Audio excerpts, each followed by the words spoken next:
new M5, says BMW, is a cleaner, more economical, more socially aware machine than the snarling gas guzzler it seeks to replace.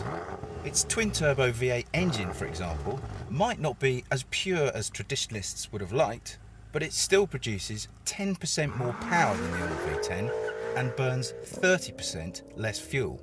So this then is an ecologically responsible M5, a car that isn't going to ruin our planet in its quest to deliver the ultimate driving thrill. Well, sort of.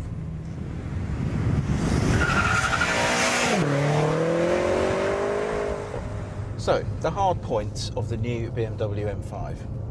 It costs £73,000.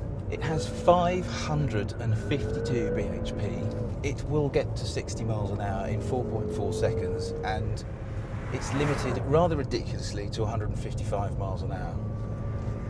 But this car is so much more than that when you start driving it. So this engine, from the outside, it does sound the nuts. There is no doubt about that. But from the inside, I am a little bit disappointed that it doesn't make a bit more noise. This is full throttle in third gear. I mean, it's a nice enough noise, but I just want a bit more of it to tell me, to confirm to my ears that this is actually an M5.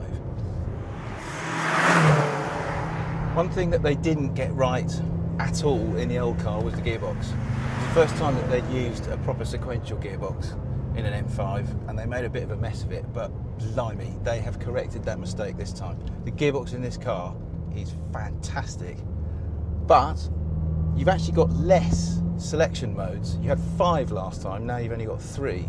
So they've kind of made it less complex. But the shift changes, the shift speeds, and just the smoothness of the way you can upshift or downshift is just amazing. The gearbox in this car is, for me, the standout item amongst quite a few good items. I've been trying to work out what this car feels like when you put your foot down and go up through the gears, and I've done it. It feels a little bit like the Bugatti Veyron in the way it just sucks the horizon towards you. And I guess you can't really pay BMW's engineers much more of a compliment than that, because, I don't know, an M5 that feels like a Veyron, that's mental, but it's true. Now, let's come to one of the crunch matters, which is how much this car weighs. 1,945 kilograms. That is ridiculous.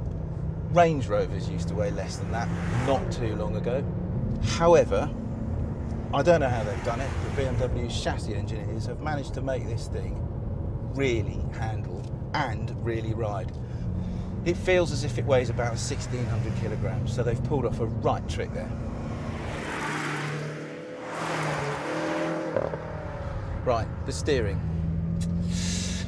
It is good with a small g. Why? I think it feels a little bit fake, to be perfectly honest. It's very accurate. You can be very precise where you put the nose, but the feel is a bit weird, and that is because there's a bit more to the steering than meets the eye. In fact, I might have to slow down and stop and show you what's what here.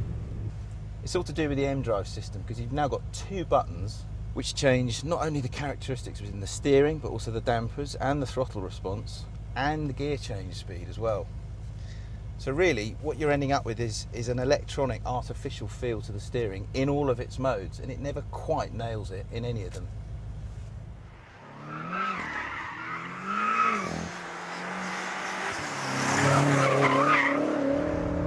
So it's obviously a very good car, the new M5, but is it a great one? Well, yes, I actually happen to think it is. And it's the overall picture that is so impressive. It's not just the straight line performance, which is absolutely nuts. It's the ride, the handling, the refinement, everything it does brilliantly. And you know what? Overall, I'm glad they didn't tone it down too much, because it is, at heart, still a proper lunatic's car.